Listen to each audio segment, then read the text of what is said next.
Olha ali, pronto. Ai, que beleza. Já brilhou.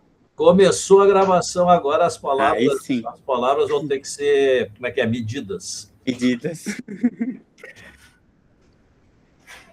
Boa noite, então, pessoal. É um prazer estar aqui, dividir com vocês essa noite de hoje. Eu fiquei responsável por falar um pouco desse tema.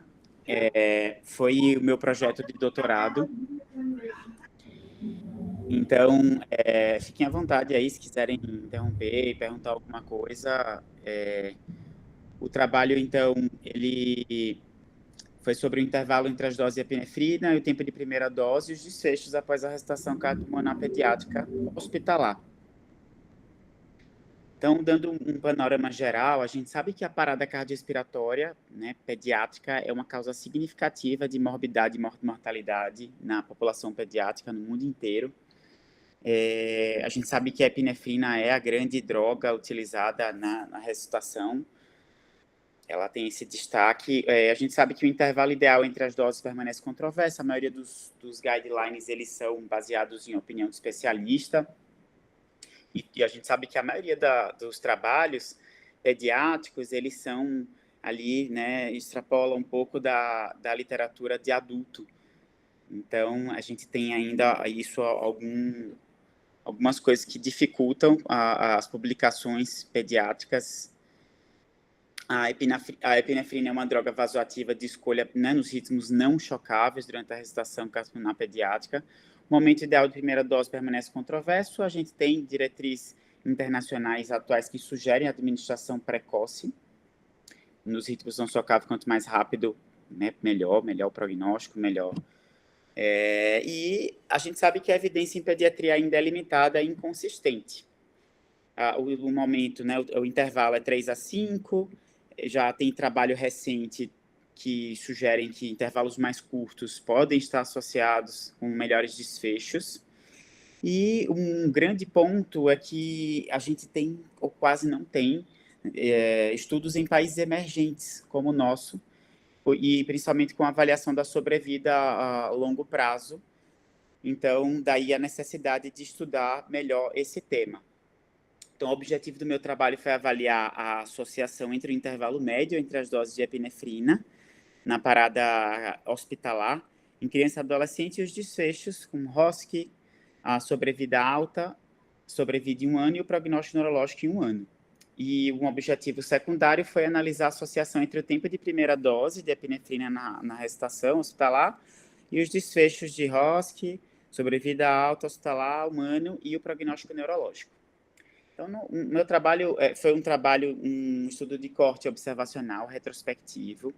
Ele foi de janeiro de 2015 a dezembro de 2022, lá no Instituto da Criança, aqui em São Paulo, que é um hospital quaternário, né, universitário, tem interno, residente de especialidade. Nós baseamos, nossa forma de registro, ela foi baseada no registro Utstein, no estilo Utstein, de padronização dos dados de ressuscitação de parada. Existe um banco gigante, né, nos países, nos Estados Unidos, a gente sabe, assim, tem trabalhos multicêntricos, é muito mais fácil da gente ter esses dados e a fazer trabalho, fazer pesquisa aqui no Brasil, ainda assim, é uma limitação em relação a isso, a esse registro de dados. Então, a gente fez nosso protocolo, vou mostrar para vocês a folhinha de registro institucional. O desfecho primário foi a sobrevida em 1 ano, o desfecho secundário ROSC, sobrevida alta, prognóstico neurológico, em 1 ano, e que foi avaliado pelo PCPC, que é a Pediatric Cerebral Performance Score, Category Score. Ela é uma escala que avalia o grau de disfunção neurológica, pacientes, né, que não têm disfunção, até pacientes em coma, estado vegetativo. Em relação a como que a gente mediu o tempo de primeira dose de epinefrina, foi o tempo para a primeira dose, ele foi avaliado de forma como uma variável contínua, em minutos, e o cálculo do intervalo médio foi o tempo da primeira dose de epinefrina e o desfecho de ressuscitação, dividido pelo número de doses subsequentes. E aí eu categorizei esses intervalos em menor que 3 minutos, de 3 a 5 minutos, e maior que 5 minutos.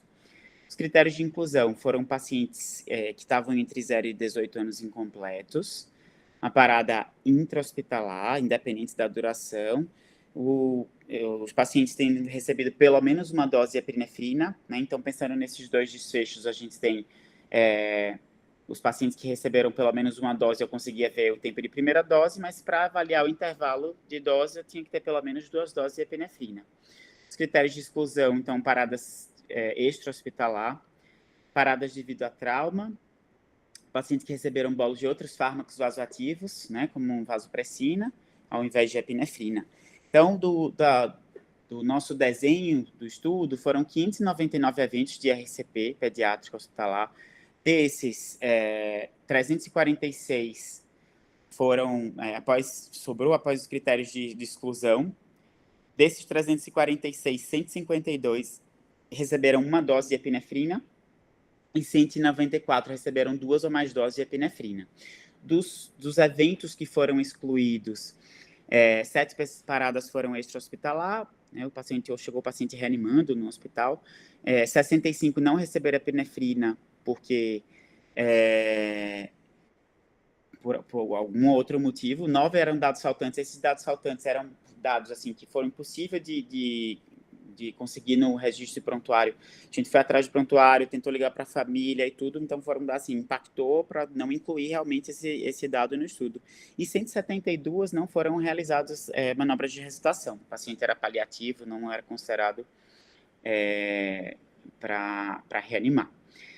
Em termos de na análise estatística, foram utilizadas análise uni e multivariada, tá? Com ajuste para os potenciais fatores confundidores. Tá? Estudar a ressuscitação cardiopulmonar é complexo, e a gente sabe que a maioria dos nossos pacientes hoje são complexos, tem várias doenças crônicas, então ajustar para vários fatores confundidores é bem difícil, para a gente tentar diminuir os vieses para achar resultados compatíveis com a literatura. Em relação ao tempo de primeira dose também, utilizamos a curva ROC.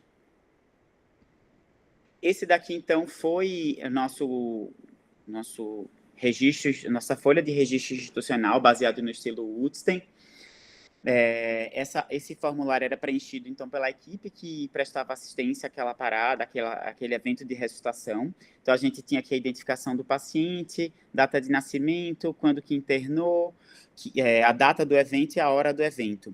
Então, a gente viu o diagnóstico da internação, doenças pré-existentes, tá? Então, dividimos em principais blocos, né? De doenças neurológicas, doenças hepáticas, oncológicas, um dos principais grupos de doença, vou mostrar para vocês lá nos resultados. Se o paciente tinha doença prévia a esse evento, tá? O local da parada, se foi na UTI, se foi no pronto-socorro, se foi na enfermaria, se foi no centro cirúrgico, na endoscopia, se a parada foi testemunhada, se já tinha feito alguma intervenção prévia à parada em relação a o paciente já teve aérea avançada, se tinha monitor de eletro, estava com acesso central, se estava usando algum oxigênio suplementar, se estava com ventilação assistida, usando algum antiarrítmico. A causa imediata da parada, se foi hipotensão ou choque, se foi uma arritmia súbita, se foi respiratória, metabólica, se foi tentada a ressuscitação ou não, né, se foi considerada fútil ou tinha alguma determinação de não reanimação. O ritmo inicial da parada, se foi um ritmo chocável, fibrilação, ou taquicardia ventricular, ou um ritmo não chocável, qual era esse ritmo.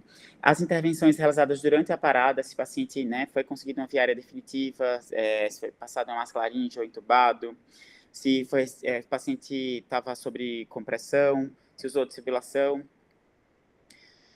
Então, o horário das intervenções, então aqui o horário de chegada da ajuda, o início da RCP, se foi realizado algum choque, o horário da viária avançada, então tinham bastante dados, e o desfecho imediato, cuidados pós-parada, desfecho hospitalar na alta, e aqui vocês estão vendo, 30 dias, 180 dias. Então, na nossa folha só tinha até 180 dias, então eu chequei esses prontuários, o estudo foi até 2022, para checar todos, até um ano da última parada, da data da parada do evento, os pacientes que ainda estavam vivos e como que estava o status neurológico deles, para poder fazer essa comparação a longo prazo. Assim, não tinha nenhum trabalho que conseguiu avaliar essa sobrevida em um ano, registrado na literatura.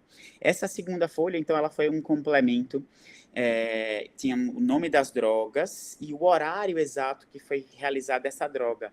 Então, isso foi um registro bem fidedigno do tempo de primeira dose de epinefrina e das doses subsequentes.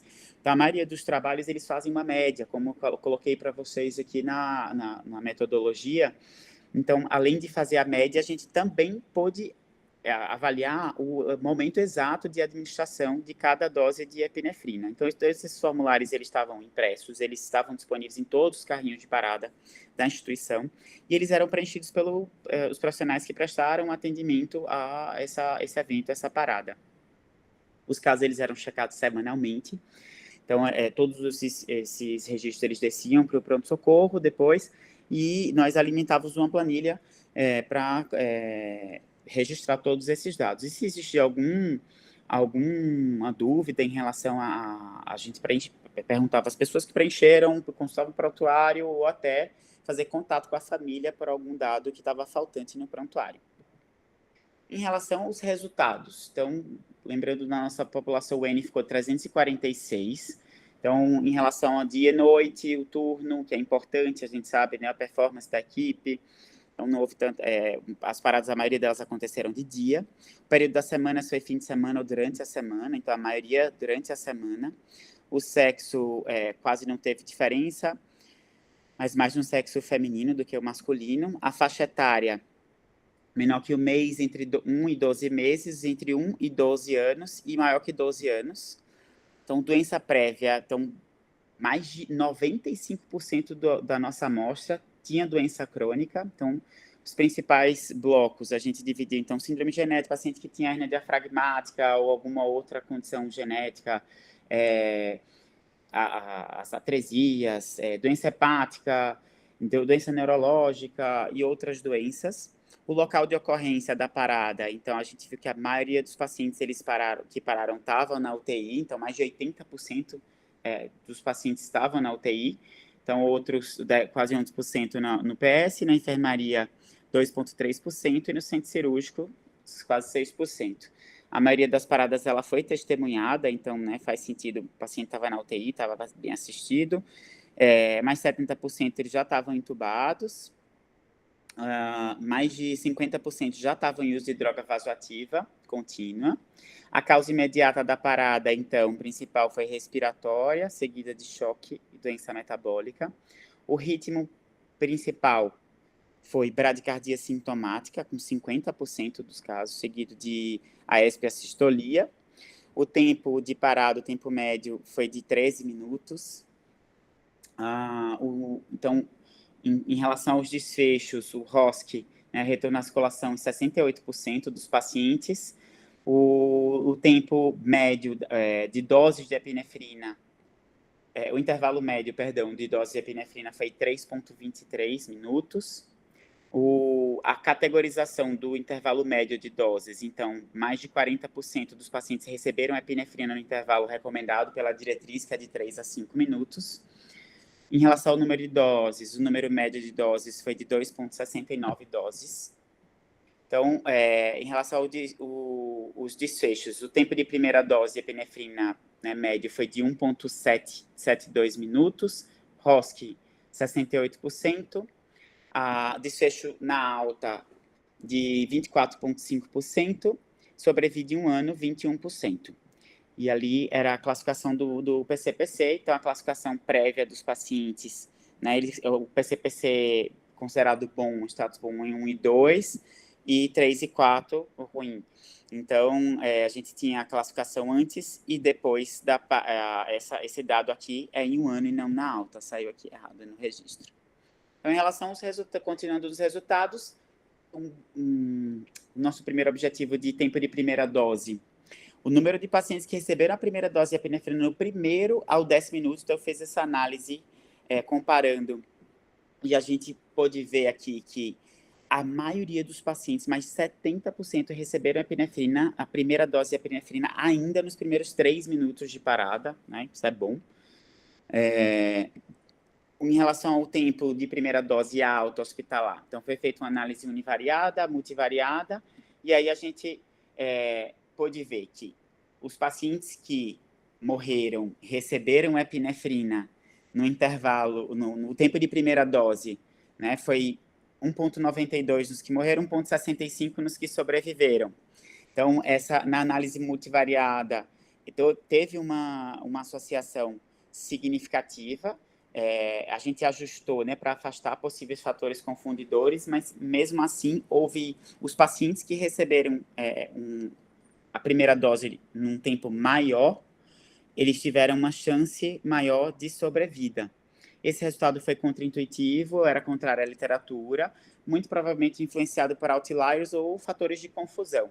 Então, nesse modelo multivariado, quanto maior o tempo até a primeira dose, associou-se com maior desratio de sobrevida auto-hospitalar. Um achado que deve ser interpretado com cautela por sua direção contraintuitiva. Essa associação não implica causalidade e que o atraso não melhora o desfecho.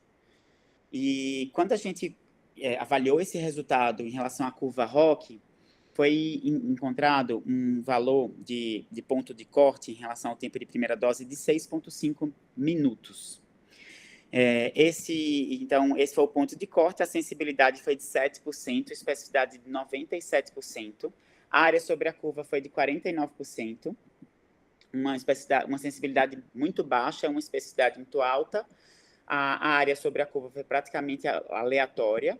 E o que a gente interpretou desse resultado? Que da epinefrina antes de 6,5 minutos não identifica bem quem vai sobreviver. Mas quando a dose é tardia, isso raramente está presente nos sobreviventes. Então, a gente viu aqui, ó, que nos pacientes que receberam num tempo menor que 6,5 minutos, mais de 90% sobreviveram. E aí, a gente concluiu que, apesar da ausência significativa, né, estatística com P menor que 0,07, há um sinal clínico de benefício da administração precoce, porém com baixa capacidade discriminatória isolada. Em relação a esse tempo de primeira dose e a sobrevida em 1 ano, não apresentou associação significativa, nem na UNI, nem na MUTI, nem na ajustada. Isso não impacta a sobrevida em 1 ano, e mesmo após o ajuste não há evidência desse efeito. Então, o tempo até a primeira dose de epinefrina não apresentou associação significativa com sobrevida a longo prazo. Em relação à curva ROC e esse intervalo, né, de sobrevida em 1 ano, o ponto de corte de 6,5, a sensibilidade de 6,7, especificidade de 97, a área sobre a curva de 46%, uma sensibilidade muito baixa, uma especificidade muito alta, o desempenho, a curva foi aleatória. Esse ponto de corte identifica muito mal quem sobrevive, embora seja específico para quem não sobrevive. Então, deixando de resultado que um tempo menor igual a 6,5 minutos são frequentes entre os sobreviventes, mas não predizem sobrevida em 1 ano. Em relação ao prognóstico neurológico, a gente viu que não foi encontrada associação entre o tempo de primeira dose de epinefrina e o prognóstico neurológico em 1 ano. Quando a gente caracterizou essa amostra, né, em relação aos pacientes que receberam mais de uma dose, né, de epinefrina, a gente viu que a gente estudou a duração da parada, o tempo total, o número total de doses de epinefrina.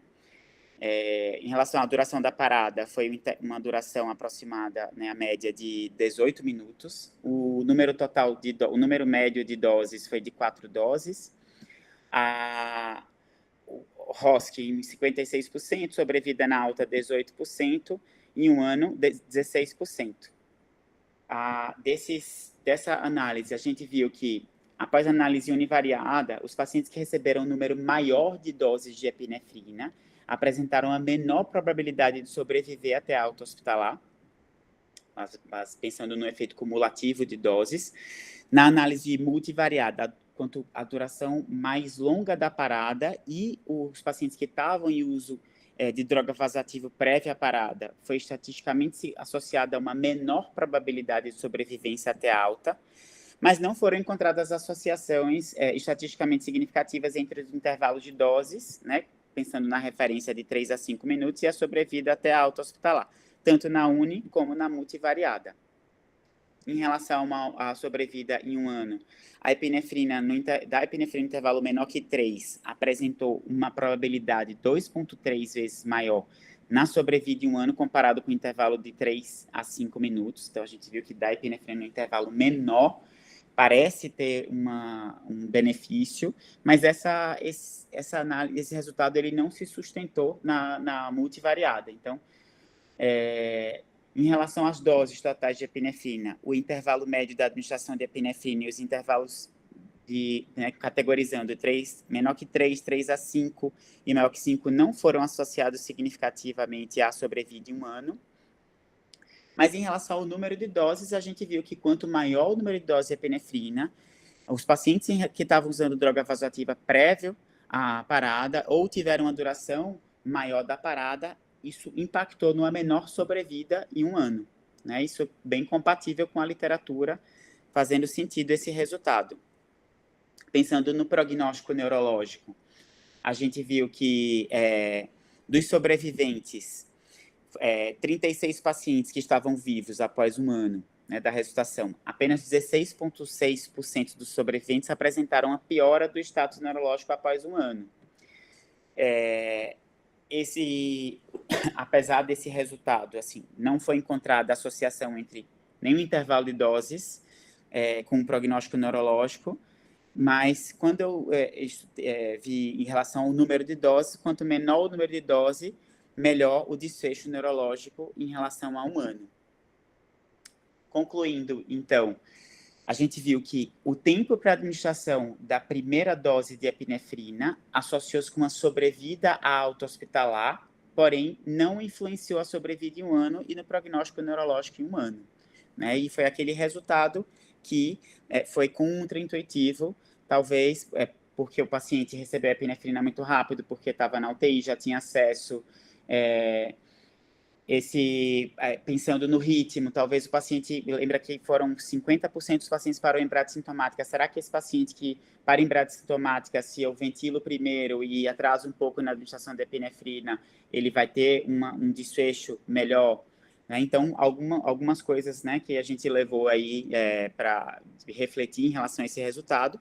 Em relação ao intervalo de dose de epinefrina, não houve uma associação de forma independente à sobrevida alta hospitalar, nem em um ano, e com prognóstico neurológico, também em um ano. Aquele resultado de os pacientes que receberam no intervalo menor, um intervalo de dose menor que 3 minutos, eles tiveram uma chance 2,3 maior, né, de sobreviver em um ano, mas esse resultado não se manteve na multivariada, então a gente acabou por assumir que não podia extrapolar esse resultado para o trabalho inteiro. E esses resultados, eles reforçam a complexidade dos processos de ressuscitação e do papel temporal da epinefrina na ressuscitação pediátrica hospitalar, destacando a necessidade de estudos prospectivos para orientar recomendações mais precisas. Então, o meu trabalho, ele vai sair agora na revista, no Jornal de Pediatria, de maio a junho, nessa edição, já foi publicado. Gostei que foi fazer esse print para mostrar aqui para vocês, e já tinham 720 visitas, então que as pessoas possam, né, ver, possam compartilhar a experiência delas, do serviço delas, e que a gente possa registrar mais esses dados, estudar, mas a gente tem várias coisas para estudar na parada, compressão, cuidados pós-parada, prognóstico neurológico, e existe uma lacuna gigante em relação a esse tema, e que se a gente não plantar a sementinha, as pessoas não vão se dedicar e não vão contribuir para essa produção e que a gente tenha uma literatura maior em relação ao assunto. Obrigado. Vou parar o compartilhamento aqui para a gente conversar.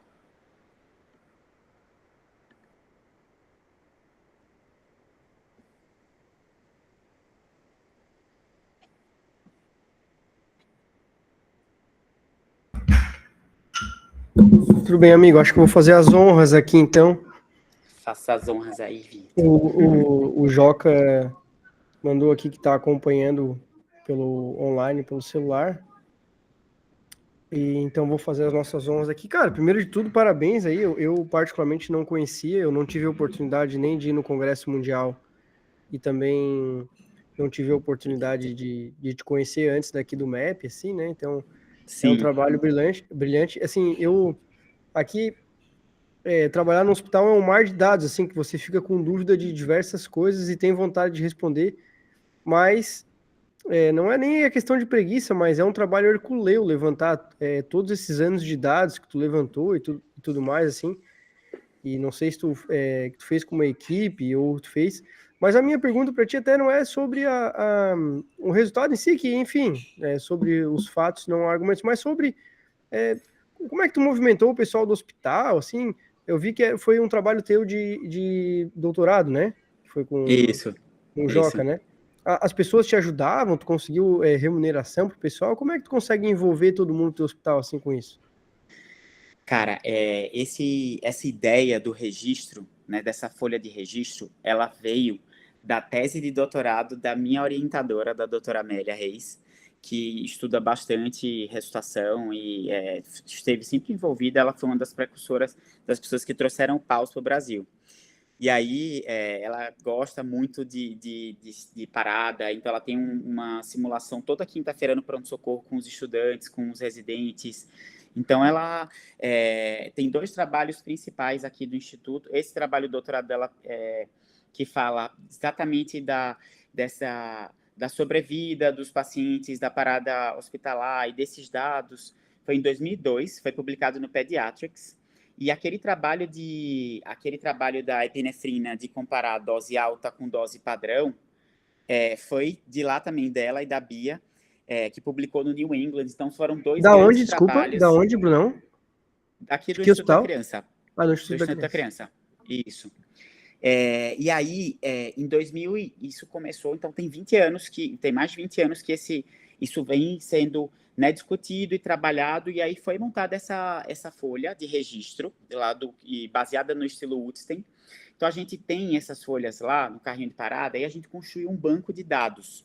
Então, a Tânia Shimoda, ela defendeu o doutorado dela de epidemiologia de parada, então ela pegou esses dados, ela pegou o trabalho de 2002 e melhorou esse trabalho fazendo uma análise de 20 anos aí do Instituto, de pegar os ritmos em relação ao que era se era registrado, como era a forma de compressão, as drogas que eram usadas na parada. Ela fez um apanhado de tudo em relação à parada, baseado nessa ficha. Então, a gente tem um bancão de dados aí.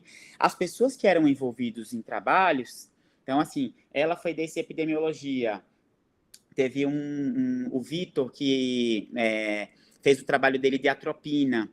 Então, cada um ia puxando o outro para a gente ir alimentando esse banco, certo? E aí, assim, a gente não foi falando boca a boca para as pessoas, tem a folha de registro aqui no carrinho de parada, então, as reuniões clínicas do hospital. Então, em todo canto, a gente divulgava, vem sendo divulgado esses anos todos, para que as pessoas alimentassem esse banco. Então, assim, é uma coisa voluntária, ninguém ganha nada. Já é cultural, assim, do hospital de vocês fazer esses registros, assim, né? Isso, é cultural. E aí, assim, isso era feito à mão. Agora, acho que o ano passado, que foi automatizado para preencher, já está no MV. O HC hoje é MV. Então, antes era o Sigma, era outro sistema. E para que isso fique mais fácil da gente registrar esse dado, né, do que manualmente ali.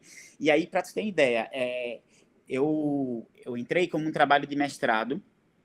E aí, na minha qualificação, então meu tempo era de 2015 a 2020. E na minha qualificação, que era um trabalho grande, foi sugerido o doutorado direto, aí eu aumentei minha casuística e saí acrescentando coisas que a literatura estava trazendo. Por exemplo, o uso de bicarbonato e cálcio na parada. Então, foram 599 registros, né? Então, eu peguei esses prontuários, eu vi esses prontuários umas 7 vezes.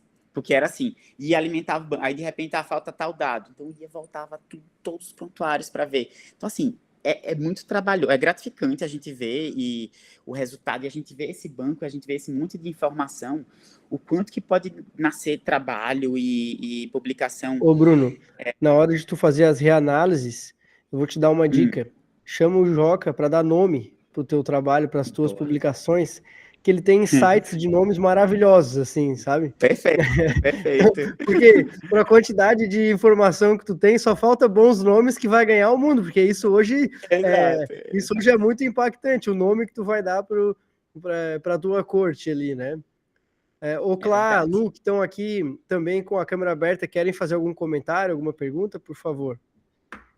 Eu quero, Vitor. Vitor, você disse que conheceu o Bruno só quando começou, né? Eu quero deixar registrado da emoção que eu senti quando o Bruno, depois de alguns anos, me mandou o convite para assistir a defesa dele, Foi. né, da tese, porque Bruno foi meu estudante, eu já era staff, a gente vai entregando a idade quando vê esse povo assim, chegando, está chegando, e eu me lembro que eu disse, poxa, fiquei emocionada, porque a gente passa ali, né, e depois de tantos anos, o estudante mandar um WhatsApp, mandar uma lembrança para você, assim, eu queria que você visse minha defesa, estou te mandando o convite, e conseguir assistir ao vivo a defesa de Bruno, né, ele sempre foi um apaixonado pela emergência, então realmente eu fico muito feliz, Bruno, de ver esse seu trabalho mais uma vez, né, Obrigado. vi a defesa e estou vendo agora, e que bom que foi publicado, né, coisa boa, Uma porque saga. chega mais gente. A minha pergunta, na verdade, eu queria compartilhar um pouquinho assim. Você sabe, né, a natureza dos serviços onde eu trabalho aqui, e aí às vezes eu fiquei assim realmente muito feliz de ver que nos primeiros 3 minutos você já tinha a aplicação da dose da primeira Epinefrina. dose de epinefrina, né, que é realmente o recomendado. Por que eu te coloco isso? A natureza da parada, às vezes, no local onde acontece a parada, né? Porque a gente, às vezes, aqui tem o paciente que para ou na emergência, mas sem estar naquela sala vermelha, sem estar, ou na enfermaria, que não é um local para estar parando, Isso. ou e vem toda aquela Isso. discussão de score para o paciente não chegar a parar, e caso chegue a parar, que não chegue nessa situação, né, assim, de ser num lugar inadequado.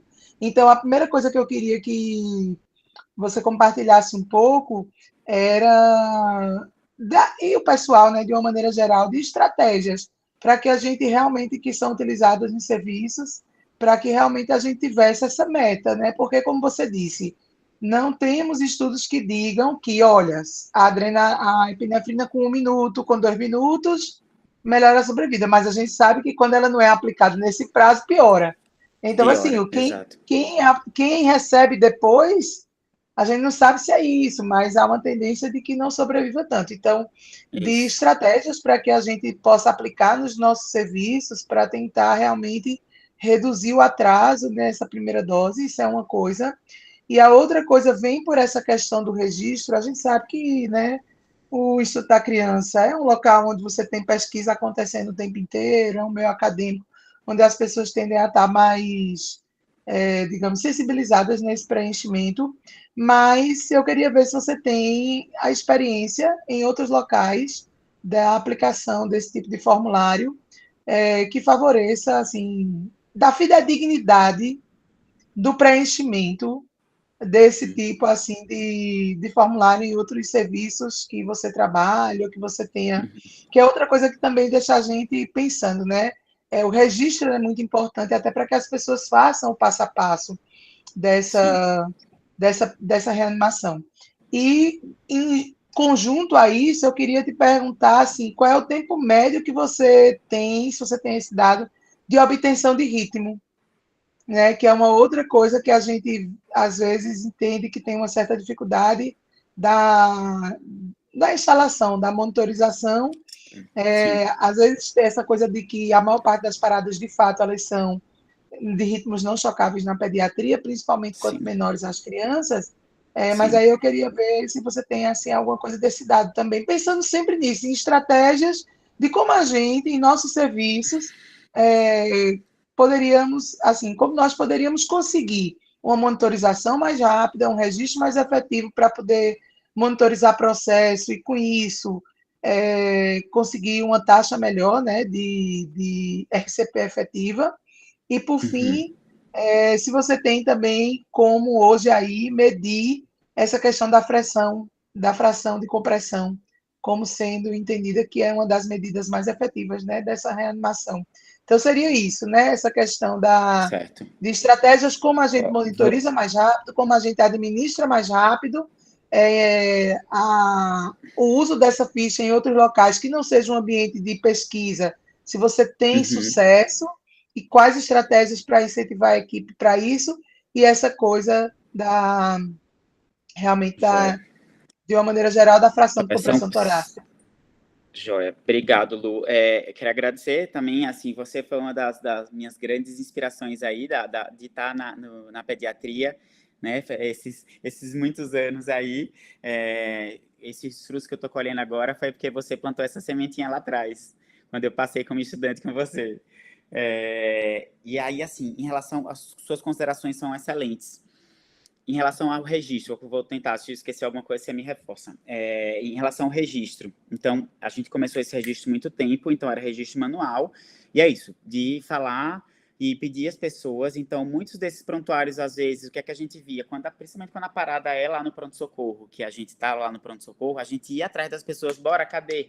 E aí a gente implantava toda a passagem, como é o hospital universitário, toda a passagem, troca de residente, a gente já fala com o residente, fala com o preceptor, para o preceptor cobrar dos residentes. Então, os residentes, eles que tocam isso de registro, que é quem está ligado diretamente, quem está preenchendo o prontuário. Geralmente o assistente, o staff, ele não está ali registrando o prontuário, ele está na retaguarda, então isso faz diferença. Então, estou falando desse registro que foi implantado há um tempo e é manual. Hoje já tem esse registro do sistema, então isso facilita muito. Eu acho que a maioria dos hospitais hoje, do SUS e no geral, eles já estão começando com essa implementação, então acho que isso já é um grande ganho. Então, acho que essa parte de ser digitalizado já eu acho que vai ser assim, crucial para mudar. Quando eu tive a oportunidade de ir para Filadélfia, no período do meu doutorado, e fiz um estágio lá na UTI pediátrica do CHOPS, do Philadelphia Children's Hospital. E eles têm um nicho de recitação gigante. As pessoas lá estudam, cada um estuda uma coisa. Um estuda epidemiologia, estuda cuidado para essa parada, outro estuda droga na parada. Então, assim, eu conversando com o Vinay, que é um dos grandes caras da recitação, ele falou assim, olha, só essa tua forma de registro de tempo específico, do tempo de primeira dose, do intervalo ali, baseado na epinefrina, no exato momento que foi, isso daí é inédito, assim, tu já podia fazer um artigo disso daí, sabe? Porque ninguém faz isso lá, assim, é uma média, é estimado, e aí, assim, você fazer isso, de ter o momento exato, é mais difícil, porque aí você depende, né? A gente foi olhar isso nos prontuários, olhar a prescrição, olhar de checagem das coisas. Então, se a gente puder ter isso automatizado, isso já vai ajudar em relação a esse registro. Então, é difícil. Essa padronização, ela existe. Quando a gente vai para um trabalho desse lá fora, tanto é que, assim, comparando, tem 2 trabalhos, são 3 trabalhos que tem de intervalo de dose na literatura. Um de 2017, Estados Unidos, Roime, que falou que dar epinefrina num intervalo maior que 5 minutos é melhor. Foram mais de 20 mil paradas. Então, o N, assim, gigante. E aí, o pessoal da Filadélfia, em 2021, publicou o primeiro deles, que dar epinefrina no intervalo menor que 2 era melhor. E depois, em 2024, publicaram outro que dar no intervalo menor que 2 era melhor também. E aí, só que aí, para juntar de desfecho neurológico, sobrevida, aí é onde está o processo. Então, que lá eles têm, os pacientes têm PAI, então eles veem que o suprassumo de avaliar a epinefrina nesses pacientes de dar e observar como que está a pressão diastólica nesse paciente. Melhorou? Aí eu posso dar epinefrina baseado nisso. Isso aí é Daqui a pouco vamos deixar em bomba de fusão, né, Bruno? Exato. E aí, essa é uma questão. Então, o registro... Aí, eles, como tem esse registro lá, eles conseguem fazer isso assim. Então, pega de todos os hospitais, que é tudo padronizado, não pega de todos os hospitais ali no minuto. Então, meu N foi maior. O meu N foi comparado com o deles. Meu N era um centro único e o deles era multicêntrico. Então, assim, a gente rala para conseguir, a gente tem isso, mas é um esforço gigante. Então, essa coisa do registro já é um grande ponto. Em relação ao ritmo, Então, você viu, isso impacta onde foi a parada. Então, na UTI, mais de 80% foi na UTI. Então, na UTI, o paciente está monitorizado, então é mais fácil, já estar com acesso, seja periférico, central. Então, isso facilitou a administração de epinefrina, tá? E aí, em relação ao ritmo, o que é que a gente preconiza no PS, por exemplo? Se o paciente chegou e parou, a gente monitorizar nas PAS. É uma coisa rápida de você ver ali, então facilita, já, se o paciente não tiver monitorizado. Porque eu tenho as mesmas, apesar do meu instituto aqui ser um instituto, né, complexo e ter pacientes complexos e ter um pouco mais de infraestrutura, eu esbarro na mesma coisa de todo mundo. O que eu acho de vocês, que a gente fica com o paciente crítico no pronto-socorro, na enfermaria do pronto-socorro, entubado, na VNI, em alto fluxo, e que esse paciente não tem a mesma visibilidade que teria na UTI. Então, de identificar essa parada, às vezes, né, não está com a monitorização adequada e tudo, então eu também esbarro nisso. Eu não tenho tempo de monitorização, isso que você perguntou, o tempo eu não tenho, mas é isso, a gente tenta, se chegou parado de monitorizar na PA, facilita, mas não existe, não tem esse número do tempo. Então, foi do registro, do ritmo, e o que mais você falou? Em relação à questão Do feedback. do Você feedback perguntou. do RCP, da fração de compressão. Isso, então, isso daí a gente teve treinamento aqui já. Então, assim, sei lá, uma pessoa da ZOL foi lá e a gente praticou. E aí a gente tinha uma pá, você cola a pá adesiva e você tem no monitor a compressão, a profundidade, o ritmo, tudo, assim. Então, isso é maravilhoso, sincronizado. Então, isso eu tenho no Einstein aqui, tá? No HC eu só consegui ver, foi lá, a gente praticou, a gente tem... mas a gente não tem isso no dia a dia. Não tem, e não tem no HC e não tem em nenhum outro lugar do SUS isso. Mas nos serviços privados, os monitores eles já têm esse dispositivo de feedback acoplado no carrinho de parada, no monitor. Então, a gente consegue ter uma resultação. E aí, mas não tem essa coisa padronizada, igual tem no HC do estilo Hudson, do registro de parada. Então, eu consigo pegar esses dados do prontuário, das coisas, mas assim, não existe essa padronização. Eu não tenho esse checklist, essas coisas, no Einstein e outros hospitais, por exemplo.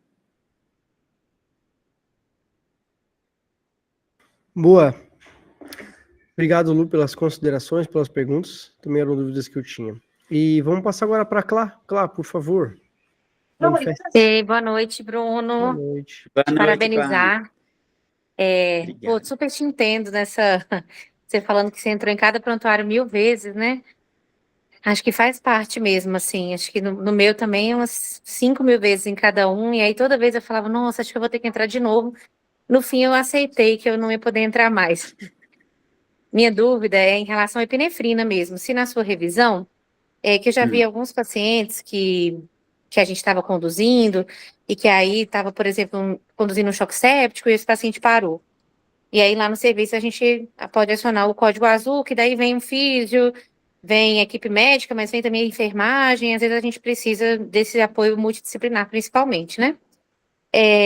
E aí, às vezes, esse paciente que estava fazendo infusão contínua de epinefrina antes da parada, eles orientam a gente subir a dose para 2 microgramas quilo minuto, e daí para de fazer os bolos de epinefrina, falando que isso aí já seria como se fosse uma reanimação contínua, né? Mas já procurei para ler sobre isso e eu nunca encontrei. Nas suas revisões, você encontrou alguma coisa nesse sentido?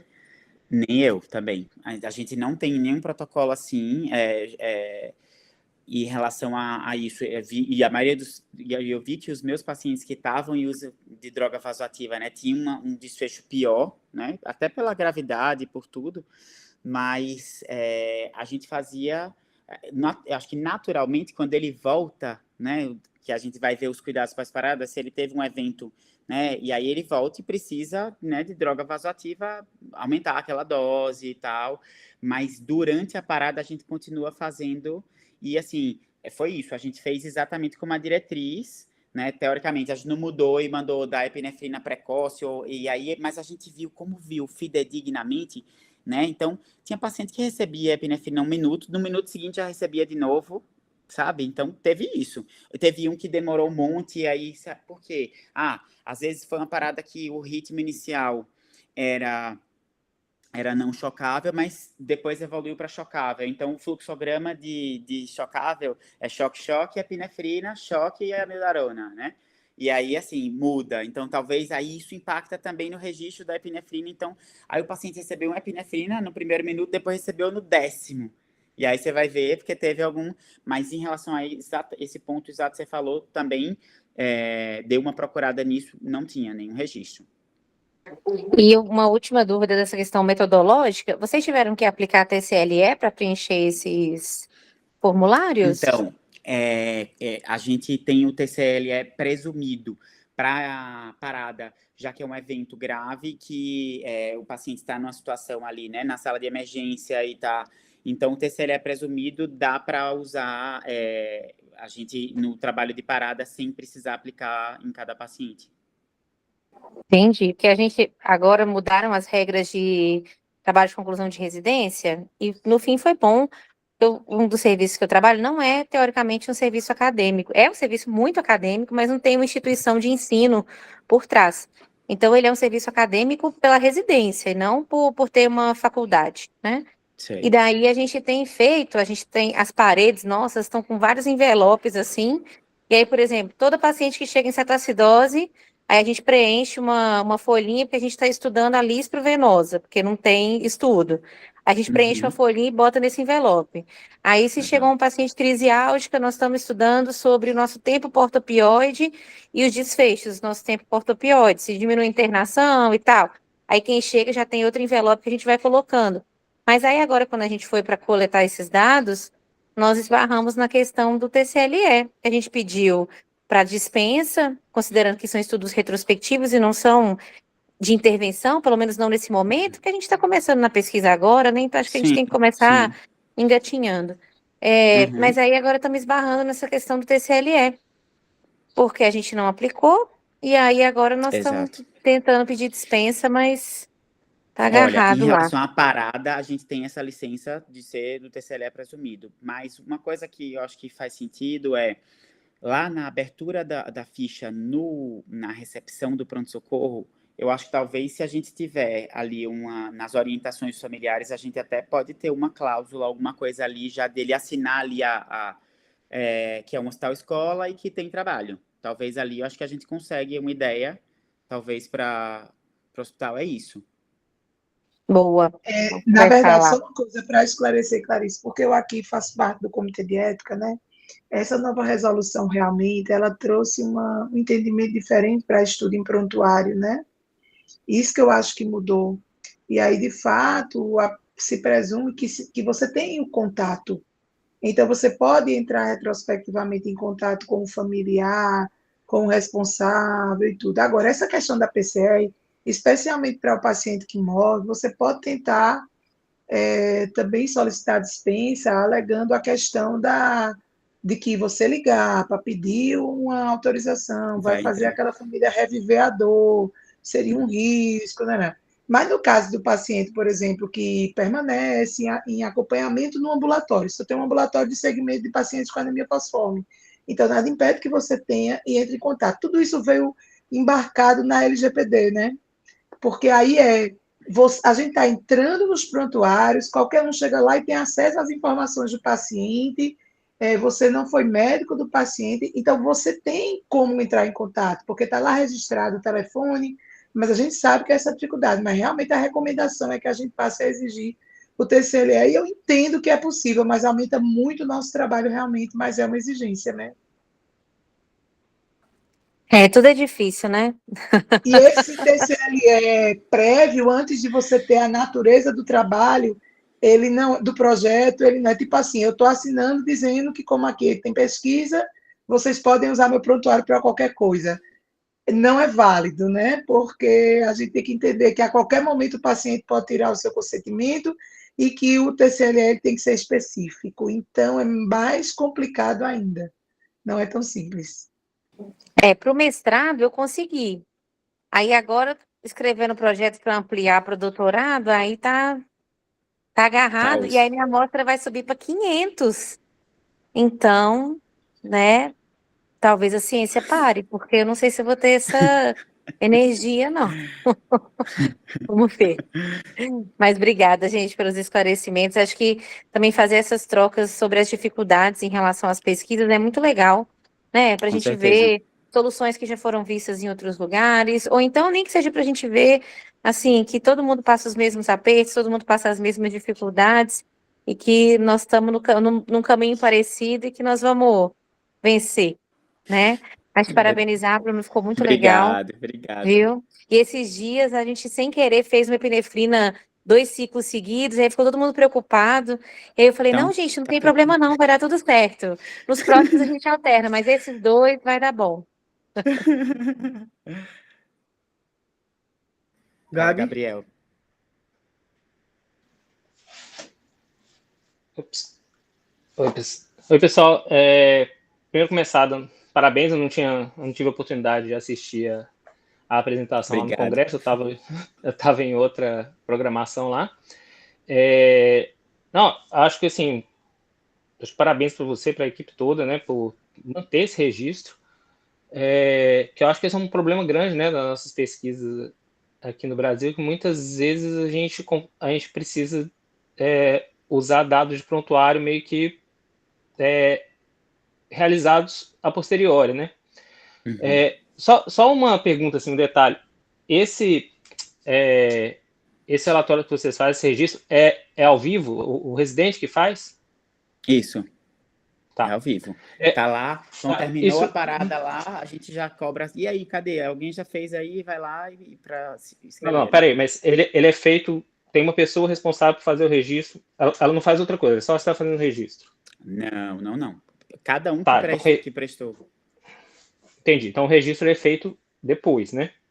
Depois. Não, é ao vivo, né? Assim, terminou a parada, e aí a gente faz, se tiver oportunidade, por exemplo, no pronto-socorro, faz um debriefing ali o que aconteceu, e aí a gente já aproveita o momento e já lá, ó, vamos preencher a folhinha de parada. Tá, mas aí como é que vocês como é que vocês garantem a precisão da hora que é feito? A hora da... Então, aí o que é que a gente faz? Olha os minutos das coisas. Os minutos, assim, a gente olha as coisas do registro da... A gente pega a prescrição, por exemplo, meu que foi de droga, né, que teve a epinefrina, os horários. Então, eu pegava a prescrição da enfermagem lá, e fica registrado lá no prontuário do paciente. Então, eu ia olhar o horário da dose para preencher ali a dose, os horários de cada dose de epinefrina. Então, entendi. Então, o enfermeiro o enfermeiro ou o técnico de enfermagem estava marcando isso em tempo real. Mas ele marcava ele marcava na prescrição. Esse era um registro médico, a maioria é registro médico. Então, a folha, se às vezes você está lá, e se tiver um enfermeiro que está prestando, se você puder dar lá e ele fizer, beleza, ele pode fazer ali o registro, não é que só médico pode fazer, mas todo mundo está tão corre-corre ali, então geralmente a equipe que estava prestando assistência àquela parada, então a assistente fala, olha, vamos fazer a folha, então talvez o residente fala, vai, pede ajuda, alguma coisa, e aquilo ali vai, e aí a gente às vezes recebeu uma ficha que não estava completamente preenchida. O que a gente faz? A gente vai olhar o registro do prontuário e buscar as horas, as coisas, e aí a gente complementava os dados. Então, se a gente não conseguisse, de forma nenhuma, aquilo ali, então aqueles 9 prontuários que a gente tirou é porque não espremeu e não conseguiu sair. Mas era uma coisa muito nossa que estava ali envolvido na pesquisa, de ir atrás e conseguir aquele dado. Mas o registro não tinha uma pessoa específica que fazia. É todo mundo que está prestando assistência que tem a consciência de preencher. Entendi. Eu acho que assim, isso eu acho que é uma coisa que a gente precisa evoluir, né? Porque não só para, eu não estou falando nem com foco na pesquisa, né? Mas pensando no foco em melhoria da assistência, né? Com certeza. Porque a gente acaba dependendo de memória, de aderência, não ter um responsável, né? Porque o registro é uma das funções da equipe, né? Aqui a gente usa um prontuário que tem a gente chama um narrador, né? Então, aqui a gente tem todas as informações, né? Seja PCR, qualquer atendimento na sala de emergência, a gente tem a líder de enfermagem, né?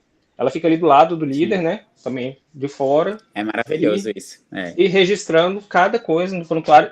Tem a vantagem do prontuário eletrônico, realmente, assim, você garante a precisão do horário, né? Com segundos, né? Que foi feito, é muito mais fácil você auditar, né? E você tem aquela pessoa que é responsável, né? Eu entendi que seu desafio todo mês tem que treinar o residente, né? E isso assim, é um ponto de fragilidade, né?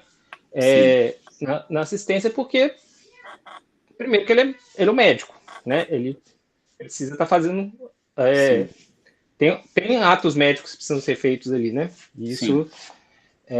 e que ele precisa estar aprendendo isso, né? Claro, né, o registro te dá uma visão geral, né? Sim. Mas você acaba perdendo essa capacidade de ter a profissionalização daquilo, né? E eu acho que é uma coisa bem interessante para a gente começar a implementar no nosso serviço, né? Tipo, parada cardiorrespiratória a parada cardiorrespiratória é um evento sentinela maior, né? Então, assim, se a gente não está registrando isso bem, o que a gente está registrando bem nos nossos serviços, né? Exato. Então, e aí, para pesquisa, então, isso fica mais a gente já está registrando exposto, isso, né? Mas extrapolando para outras coisas também, Gabriel. Por exemplo, que eu vi, né, disso da aba. Então, o formulário de time de resposta rápida, código amarelo ou código azul, isso também era à mão. Então, dependia de preencher. Então, está digitalizado agora. Então, quem prestou ali vai ter a aba no MV ali que faz. O paciente, o próprio prontuário do paciente ali da descrição tem a evolução diária, evolução noturna, aí tem POCUS. Então, se foi feito um ultrassom ali, registrar o POCUS, que muitas vezes a gente fazia ali e não tinha registro. Então, não só da parada, como as outras coisas, né, que a gente precisa. E se a gente doutrinar a todo mundo, nosso residente, nossos assistentes, todo mundo que está prestando a enfermagem, essa informação dificilmente vai se perder, né? E assim, o registro eletrônico, claro, vai trazer muito mais precisão, mas tem um modelo de papel, né? Isso já existe na anestesia, né? Não está inventando a roda, né? Esses modelos de registro já existem no centro cirúrgico, né? Usar modelos já adaptados, né? No papel mesmo, né? Onde não estou falando nem do seu serviço especificamente, estou generalizando, né? Para a gente conseguir realmente criar autoconsciência, né? Dos serviços.